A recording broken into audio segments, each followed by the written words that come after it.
Ahora sí, bienvenido Finalmente, Francisco. Finalmente finalmente, ¿cómo estás? pudimos. Qué Muy gusto. bien, muy bien. Un gusto recibirte. Un gusto también estar con todos ustedes. Ahora sí damos comienzo formalmente a esta sesión. Voy a acelerar un poco el paso para no quitarle tiempo a Francisco.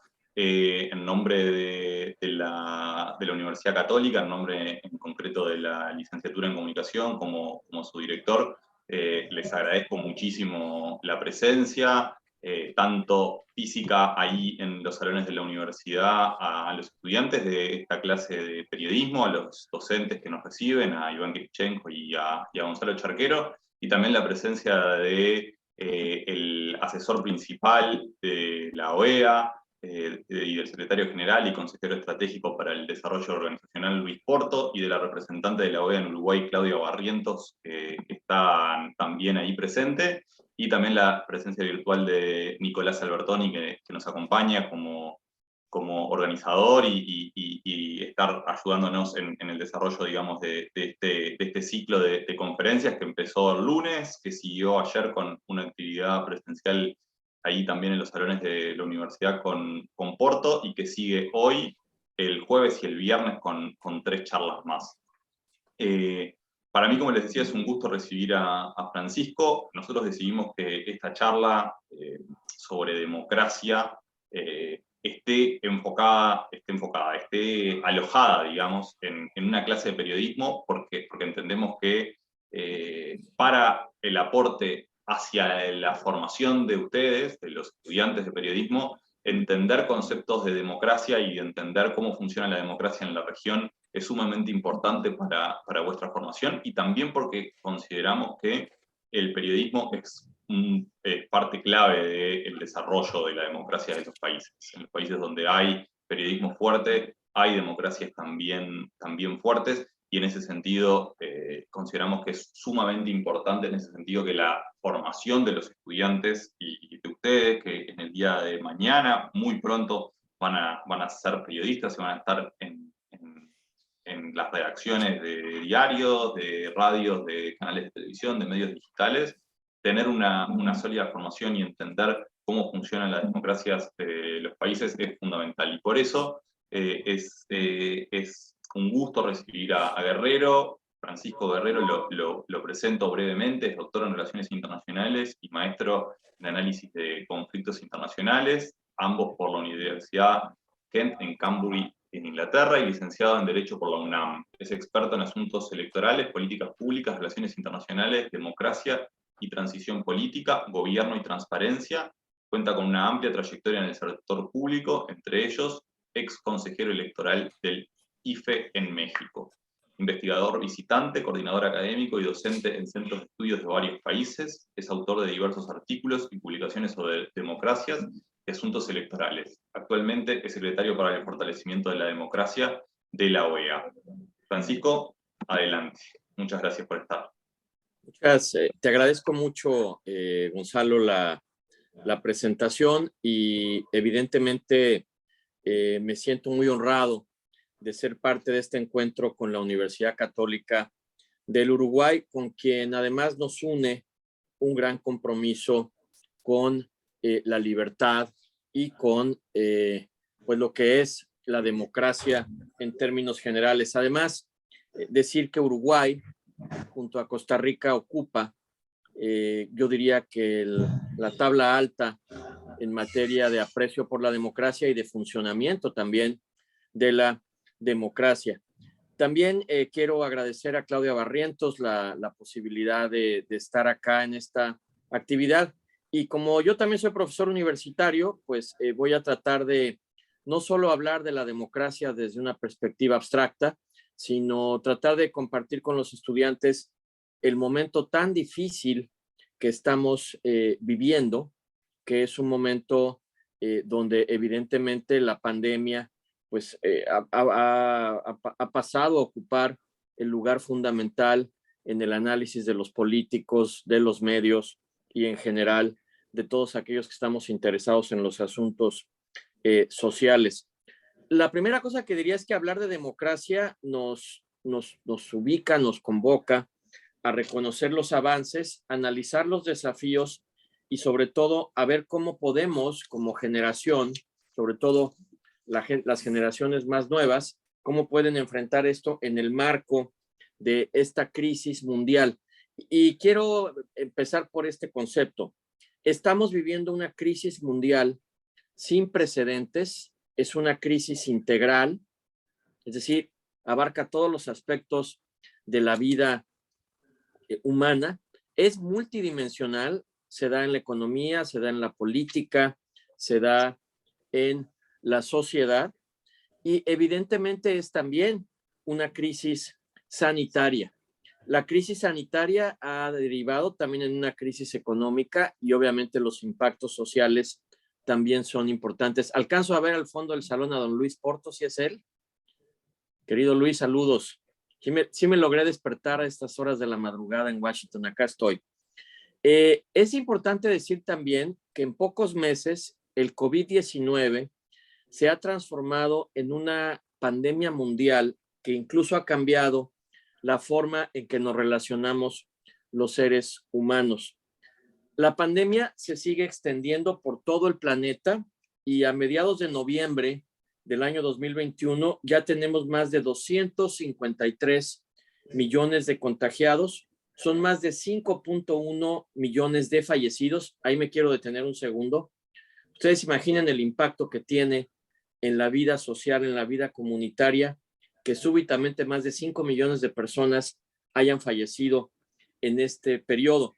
Y en el caso de nuestra región, se contabilizan ya 46.7 millones de infectados y más de 1.5 millones de muertos por COVID-19. Por supuesto, no estoy considerando el subregistro con casos no oficiales, lo cual haría que este número pues fuera mucho más grande.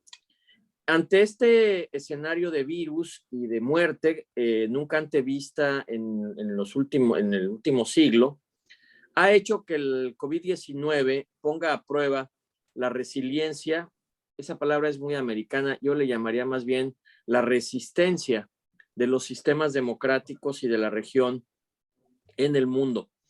La presencia del COVID-19 ha tenido consecuencias devastadoras. Con el inicio del año 2020 para América Latina y el Caribe ha empezado algo que algunos economistas determinan como una suerte de década perdida en materia social y económica para toda la región. Según el quinto informe especial sobre la pandemia que presentó la CEPAL recientemente, los efectos de esta pandemia son devastadores. El PIB de per cápita en América Latina, por ejemplo, tuvo un retroceso de 10 años en los ingresos de la región. El PIB regional cayó un promedio de 9.1. Esto significa que se han sumado 45.4 millones de nuevos pobres, se han perdido 8.5 millones de empleos y también se han 2.7 millones de empresas han cerrado sus puertas. Y esto es relevante porque este es el contexto en el que vamos a ir a procesos electorales o ya fuimos a procesos electorales este año en Perú, en Ecuador. En este contexto vamos a ir a la elección de Honduras y en este mismo contexto vamos a ir el año próximo a las elecciones en Colombia y también en Brasil. Se dice también que la región está en riesgo de una verdadera crisis alimentaria y más de 96 millones de personas están en el borde de la pobreza extrema. Esta alerta económica y social es bastante grande y esto ha generado la reducción de los ingresos en la canasta alimentaria. Y no es que haya falta de alimentos, es simplemente de que no hay recursos para poder adquirirlos. Y aquí viene un dato que es muy importante, sobre todo en la métrica de los votantes que estarán asistiendo a los procesos electorales en los próximos años. El mayor impacto con relación al empleo y a la pandemia lo están recibiendo los jóvenes entre los 15 y los 24 años, a quienes en varios informes se les ha denominado, y aquí va un título que sería creo que bastante periodístico, una generación confinada. Es decir, es la misma generación que sufrirá los efectos económicos del coronavirus, por lo menos durante una década. Según la OIT, la pandemia tiene un triple impacto sobre los jóvenes. Por un lado, destruye empleos, por otro lado, frustra educación y finalmente genera grandes obstáculos para los que quieren acceder al mundo laboral. Según las proyecciones de la OIT, 1 de cada 6 jóvenes en el mundo ha perdido su empleo desde el comienzo de la pandemia y los que se mantienen trabajando han reducido sus horas de trabajo en un 23%. En este sentido, otro dato revelador y preocupante es que 3 de cada 4 jóvenes trabajan en el sector informal sin acceso a la protección social ni a las ayudas de los estados por efectos de las crisis. Y dentro de este panorama tan oscuro que a estas horas de la mañana toma hasta un sorbo de café poderlo digerir, las mujeres jóvenes son las más afectadas en el mercado laboral. Porque además la perspectiva es que para las mujeres jóvenes que están incorporándose al mercado laboral, los años por venir serán aún más complicados. Quise brevemente señalar estos datos de carácter económico porque obviamente esto nos debe invitar a preguntarnos si la democracia está en crisis. Y evidentemente a lo largo del hemisferio, diversas crisis sociales, económicas, de seguridad, la desigualdad junto con los casos de corrupción han generado agitación social.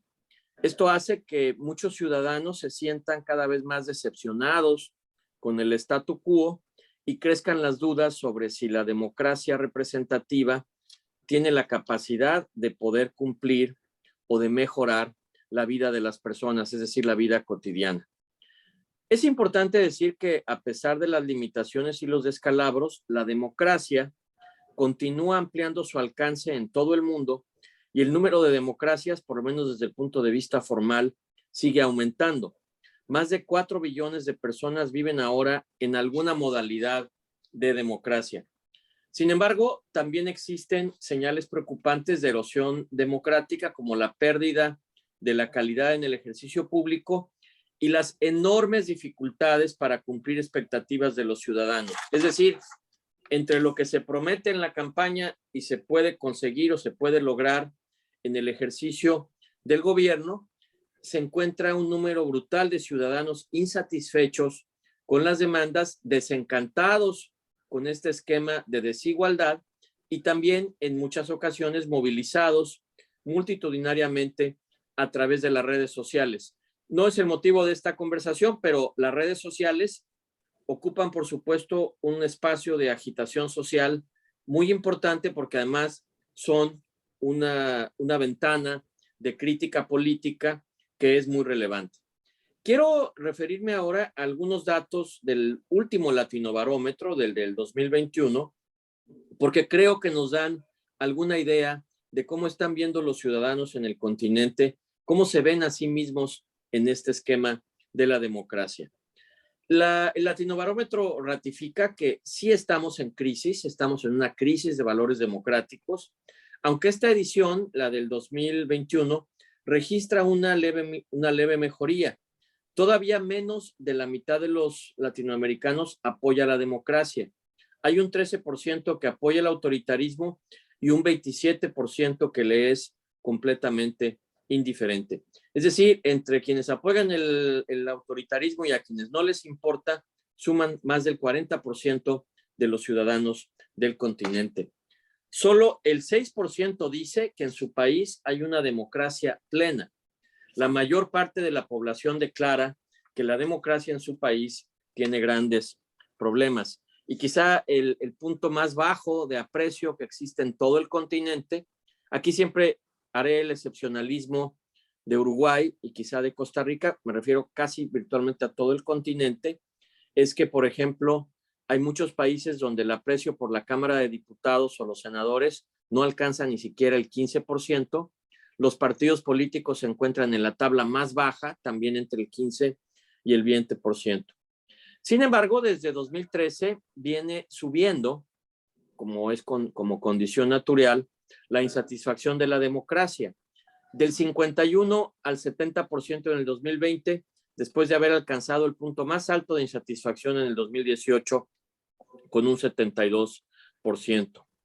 Y quizá el problema más grave es que desde hace décadas la percepción en América Latina es que no gobernamos para las mayorías. Es decir, un 73% piensa que el país está gobernado por unos cuantos, un pequeño grupo de poderosos en su propio beneficio. Y fíjense este dato, solo 22% piensa que el gobierno lo hace, ejecuta sus acciones en beneficio del pueblo. Las instituciones peor evaluadas de la democracia son indudablemente los partidos políticos. En 8 países de la región hay solamente 10% de confianza en ellos. Y además, la percepción del aumento de la corrupción ha disminuido del 62% en 2016 al 57% en 2020. Un 46%, este es un dato interesante, dice que se debe votar siempre, y un 31% dice que hay que hacerlo, pero que también hay que protestar. Es decir, existe ahora un vínculo entre el ejercicio del voto, pero también vota, pero sigue protestando. Y ese me parece que es un dato interesante. En torno a lo que estamos viendo en la región, y seguramente Luis Porto, no sé si Arregui ayer, hablaron sobre lo que discutimos en la Asamblea General que acaba de concluir el viernes pasado, seguimos viviendo muestras importantes de autoritarismo en la región. Lamentablemente nos ha tocado ser testigos de cómo algunas tiranías buscan amordazar a los pueblos, quebrarlos e incluso mantenerlos en la miseria.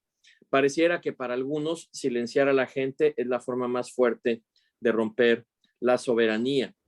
Todos coincidimos que no puede existir espacio para un autoritarismo que se disfraza de democracia electoral, porque esto sería condenar a nuestros pueblos a vivir en la miseria y profundizar la desigualdad.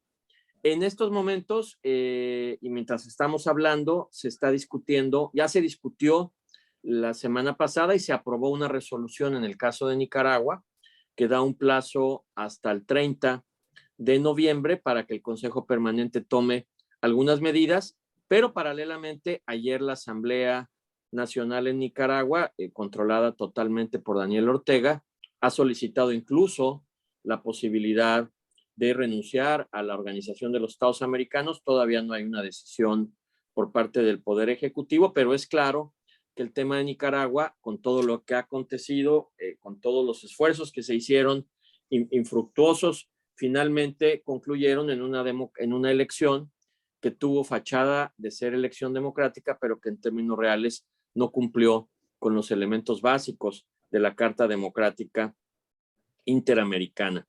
El caso de Venezuela es otro caso emblemático. Como ustedes saben, la Unión Europea hará un ejercicio de observación electoral. La OEA no fue invitada a participar en este proceso y habrá que ver cómo se desarrolla este proceso electoral.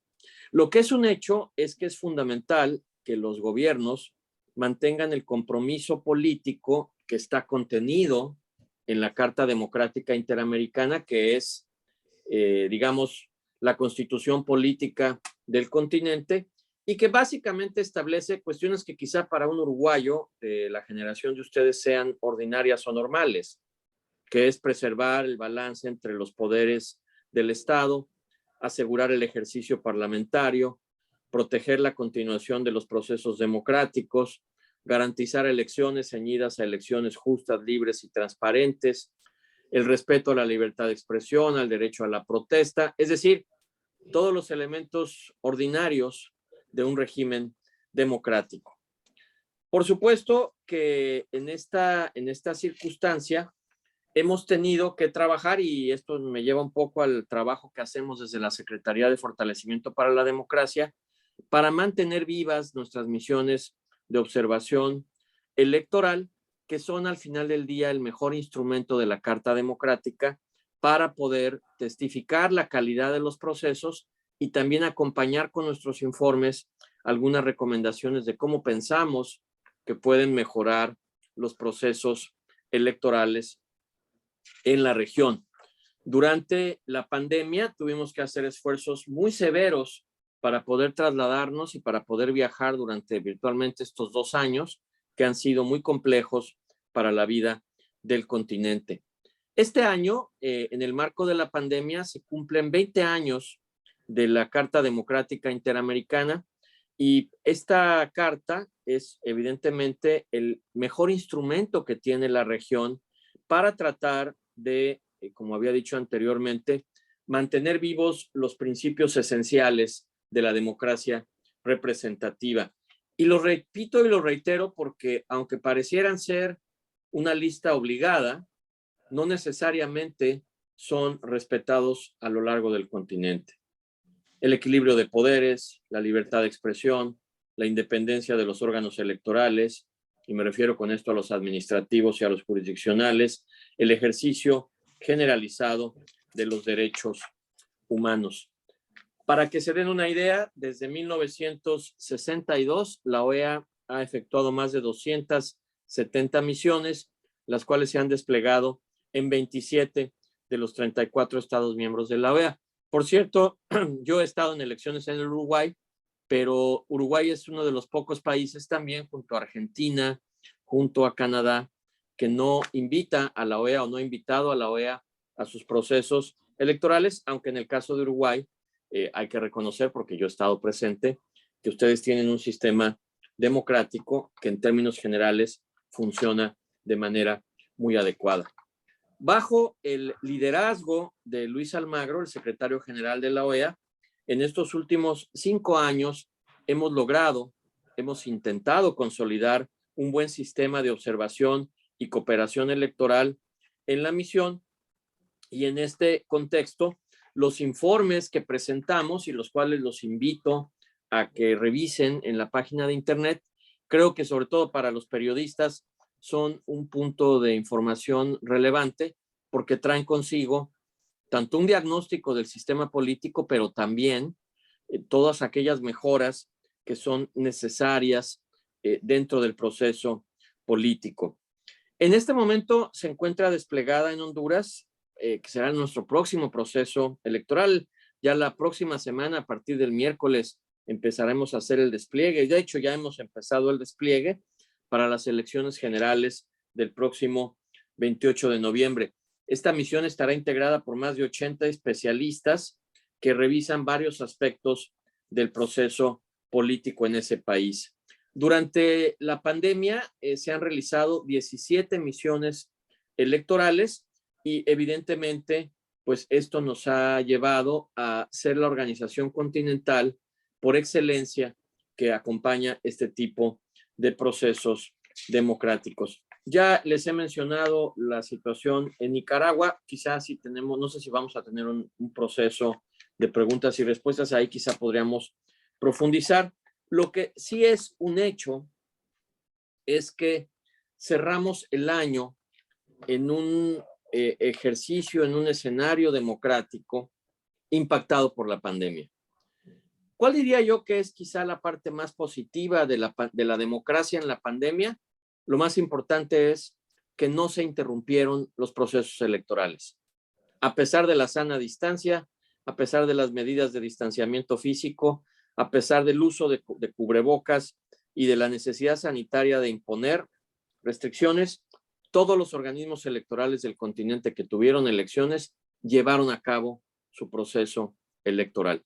Eso es algo muy importante a destacar. Es decir, ante la tentación que hubiera existido de suspender elecciones o postergarlas de manera indefinida, los ciudadanos siguieron teniendo la energía, el impulso de salir a votar, y eso lo veo como algo muy positivo.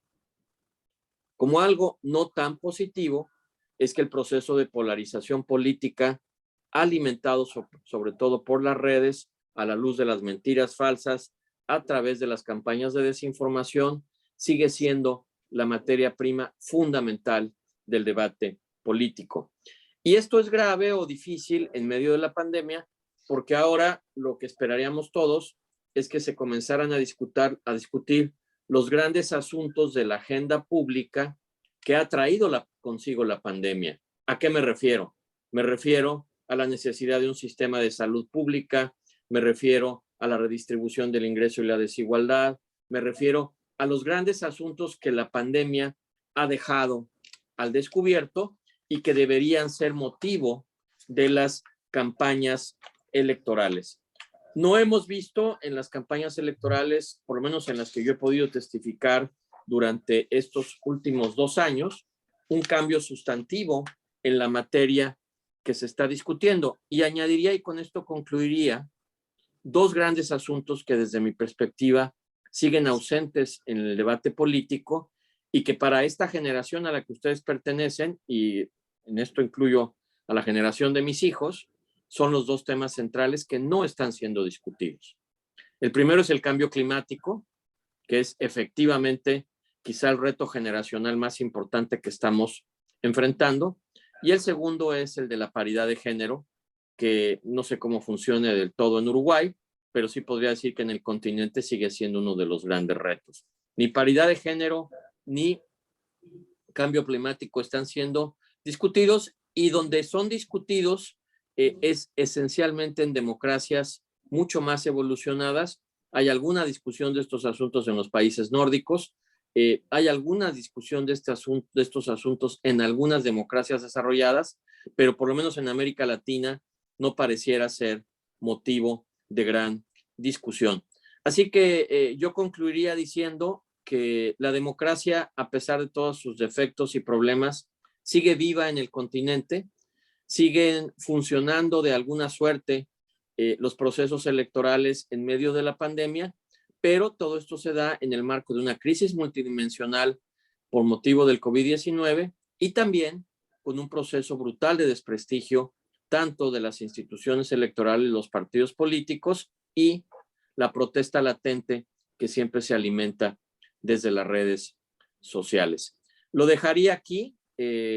Esto sería como una suerte de brochazo, de panorama general de lo que ha acontecido estos 2 años, y por supuesto no sé si vamos a tener oportunidad de tener intercambio, pero por lo que a mí corresponde, pues esto sería básicamente lo que yo podría comentar con ustedes. Muy bueno, Francisco. No sé si alguno de los estudiantes tiene alguna pregunta.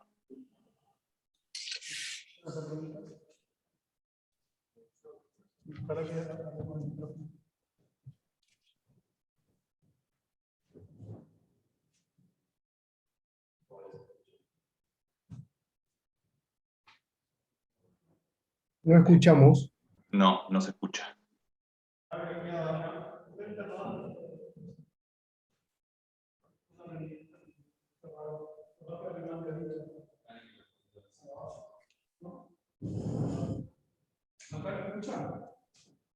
No, se escucha el micrófono de la cámara, me parece. Acércate. ¿Ahí se escucha? Sí. Adelante.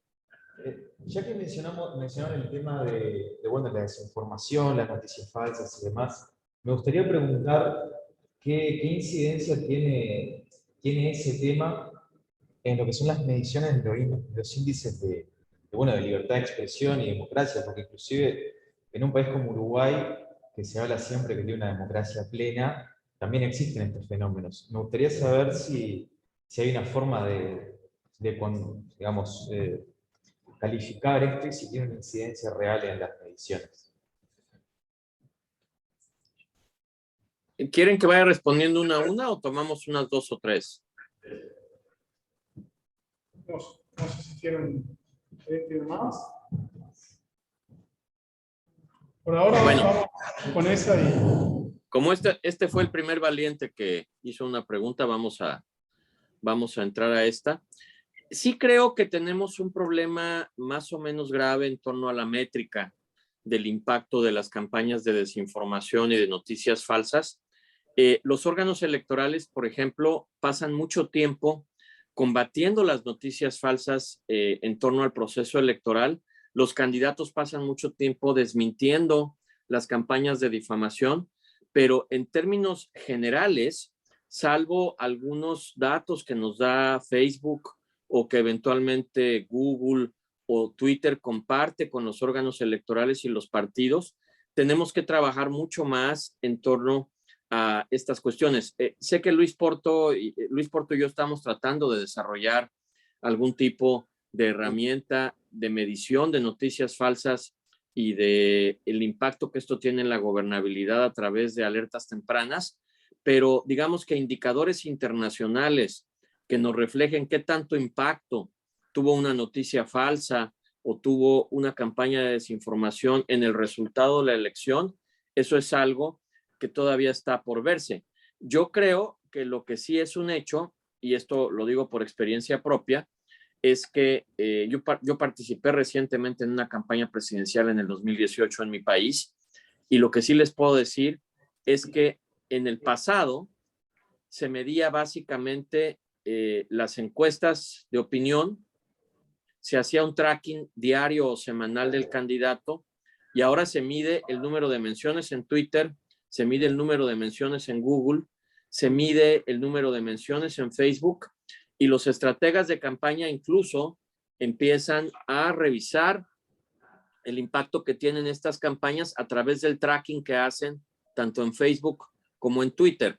Obviamente se han incorporado otro tipo de herramientas informáticas en torno a la forma en que se está haciendo campaña. Por ejemplo, TikTok, que se ha incorporado como un mecanismo muy ágil de difusión, pero las campañas negras, las campañas sucias que se incorporan desde las redes, en muchas ocasiones entran un poco como la humedad y la pared se llena de agua, pero no tenemos claridad de en dónde fue que se rompió digamos, la cañería que llevó ese torrente de agua a la pared.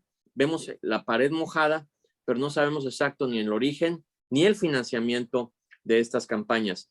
Para la elección presidencial de los Estados Unidos pasada, hay todo un comité de investigación que está trabajando en torno a cuál fue el impacto de las redes sociales dentro del proceso electoral, y existen estudios aislados, pero no sistemáticos. Lo que sí les podría decir es que el ciclo político tradicional, que era la publicación de la nota, su difusión en un diario, después al radio, a la televisión, y todo el modelo de comunicación política anterior, se ha modificado por un modelo instantáneo, y todavía no tenemos claridad en la métrica. Ese sería mi comentario. Existe alguna información, pero no veo todavía que en los procesos electorales, por lo menos del continente, tengamos un análisis tan claro como el que deberíamos, por ejemplo, en herramientas como Latinobarómetro, que son de las pocas herramientas a nivel continental que tenemos. Mientras aparece algún otro valiente, Francisco, agrego una pregunta relacionada a este tema de la información falsa, más enfocada un poco en el rol del periodista, de qué lugar el periodismo puede contribuir a atacar esa situación, digamos, de noticias falsas a través de las redes. Los periodistas siempre tenemos el dilema de si es importante o no, o vale la pena que el periodismo se ponga a contestar, digamos, a las falsedades que surgen en las redes, o eso implica aumentar, digamos, su difusión o no. Está todo el asunto de los chequeados, digamos, de periodistas que se enfocan en trabajar en chequear la información que circula en redes sociales. ¿Qué impacto ves que puede contribuir el periodismo en una u otra dirección hacia el fortalecimiento justamente de las democracias en la región? Yo creo, Gonzalo, que tu pregunta es muy importante. Estoy cada vez más convencido que si los periodistas no saltan al proceso de la verificación, y estas cuentas verificadoras y estas verificaciones que hagan periodistas profesionales, vamos a terminar más inundados por noticias falsas que por periodismo genuino.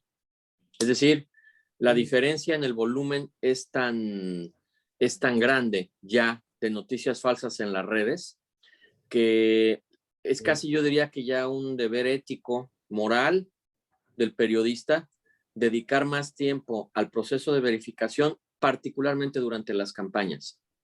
Es increíble si tú pudieras revisar el número de gente que se informa por Facebook en un proceso electoral. Y Facebook no tiene ningún proceso de verificación en sus noticias. Las noticias son, de hecho, solamente la colocación en los muros de las personas sobre la información, y la información periodística verificada que se da en los diarios y que después se reproduce en los medios electrónicos, en muchas ocasiones queda sepultada por toneladas y toneladas de noticias falsas. Así que yo creo que si el periodismo además no quiere fallecer hundido por este tsunami de noticias falsas y de desinformación, tendría que tomar un papel más activo, porque si nos quedamos solamente con el proceso tradicional de construcción de notas y de todo el proceso histórico a través del cual se transmiten las noticias, creo que por la derecha rebasan en muchas ocasiones las noticias falsas. Y al final del día, desafortunadamente, los electores están captando su información de medios no verificados y cada vez más de la interconexión personal. Y te pongo un ejemplo. Obviamente es difícil que un periodista se meta a la verificación de información a través de WhatsApp, pero en el proceso pasado en Brasil, un porcentaje muy grande de la campaña no pasó ni siquiera por Facebook, pasó por WhatsApp, en las cadenas que la propia gente iba comunicando, y en esto que ahora se conoce como las burbujas, ¿no? O sea, tú te incorporas en tu burbuja, tienes tu propia burbuja con la cual conectas todos los días y a todas horas con la gente con la que te sientes identificada, y esa burbuja es la que te alimenta de información de manera permanente, y tú no tienes posibilidad de salir de la burbuja. Lo que están haciendo ahora los grandes medios internacionales es tratar de colocar espacios en Internet donde, por ejemplo, tú como consumidor de noticias tengas por lo menos equilibrio en las fuentes donde recibes tu información. Porque además, y tú lo sabes bien, tendemos a revisar solo la información con la que estamos de acuerdo. Así que sí creo que hay que repensar toda la labor del periodismo a la luz del impacto que tienen las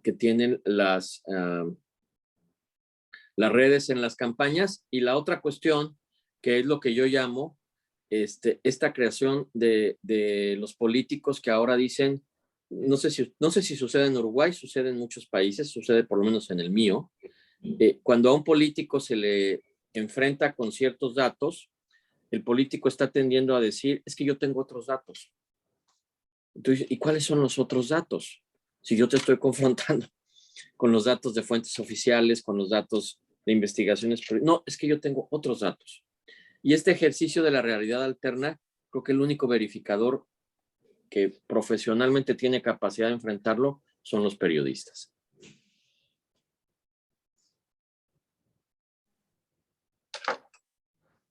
Buenísimo.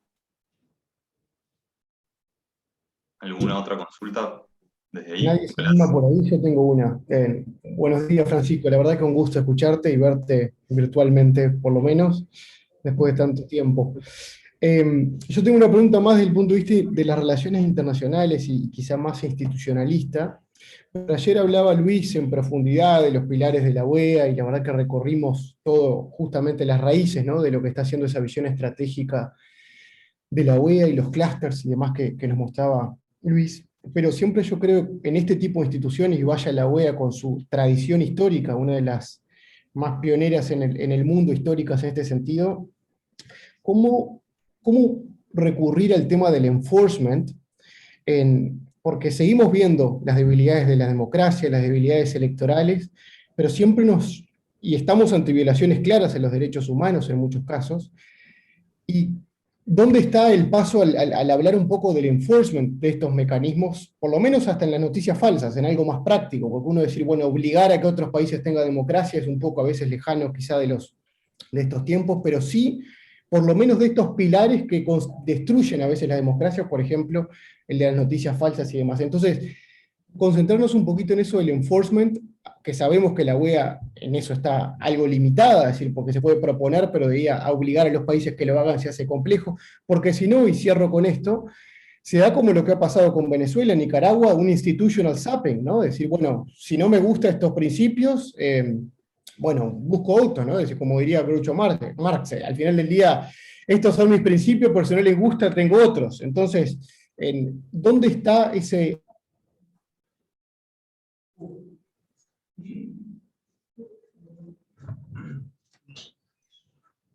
rol de la OEA en los últimos años, de que puede aportar?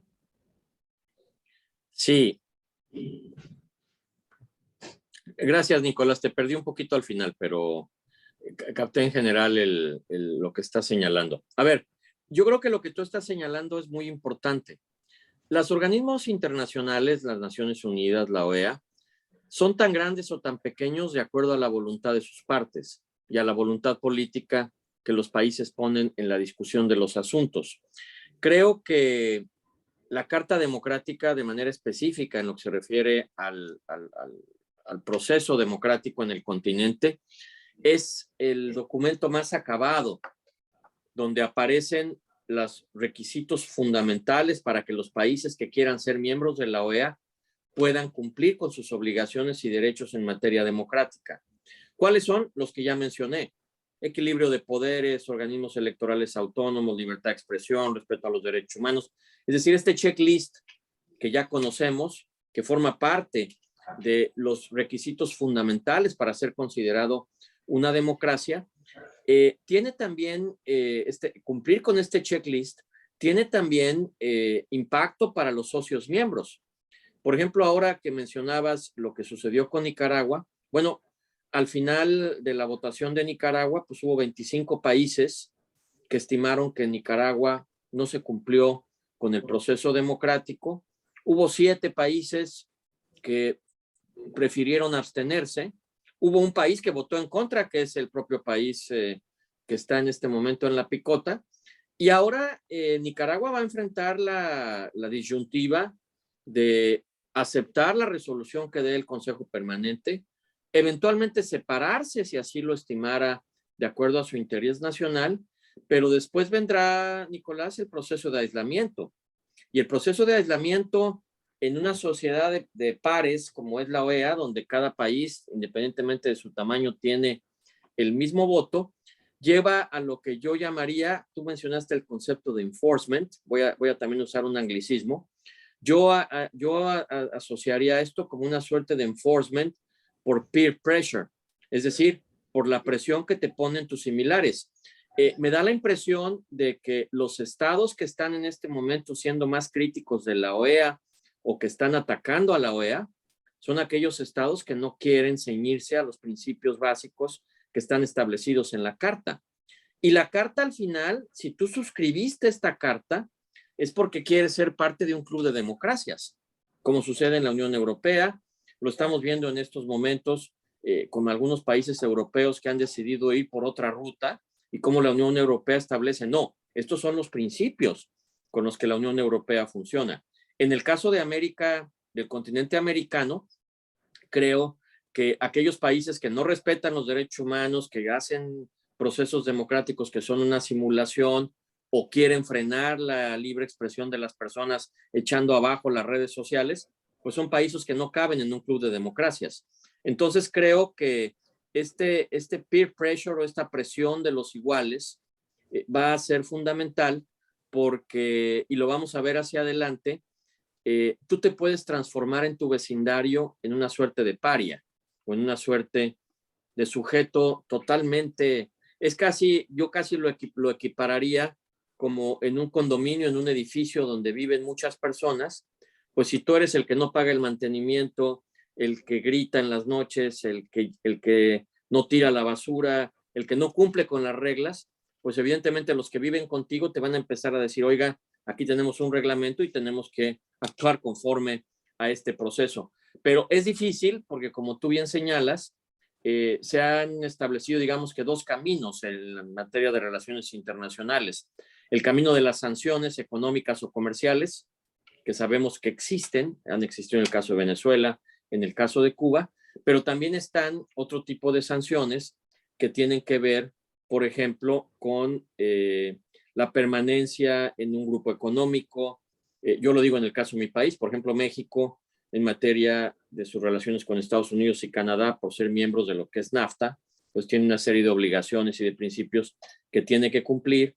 Y creo que ahora con las redes sociales, cuando un país se aleja demasiado de las buenas prácticas internacionales, puede quedar excluido y ser visto como un país que no cumple, ¿no? Entonces, más bien diría Nicolás que es una cuestión más de óptica que de un enforcement a través de fuerzas militares creo que no ese es el caso de los organismos internacionales, es obviamente la imagen, el papel en el mundo que ocupa ese país, creo que lo hace relevante esta presión de pares, que es a la que yo me referiría. Muchas gracias, Francisco.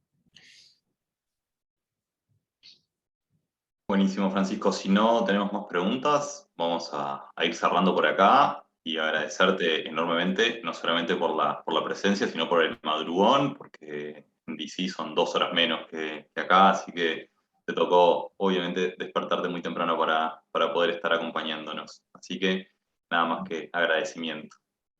Al contrario, les agradezco mucho la posibilidad y bueno, celebro que la OEA esté en este contacto con Uruguay. Uruguay es un miembro muy importante para la OEA porque dentro de el concierto de América Latina, Uruguay siempre ha puesto buenos ejemplos, tanto en materia de democracia como de respeto a los derechos humanos, sobre todo desde que la democracia regresó a su país. Y bueno, ya hay muchos uruguayos queridos y estimados en la OEA, empezando por el secretario general, por el gran Luis Porto. Así que le agradezco mucho tanto a Luis Porto, que fue quien me convenció de participar, como a Claudia Barrientos, la posibilidad de estar con ustedes y obviamente un gusto reencontrarme con el Uruguay, aunque sea de manera distante. Me hubiera gustado más que hubiera sido de manera presencial, pero es difícil ahora con la pandemia trasladarse hacia allá, pero seguramente pronto estaremos por allá. Un saludo a todos los alumnos y un saludo a todos los que están por allá. Muchas gracias. Hasta luego. Gracias.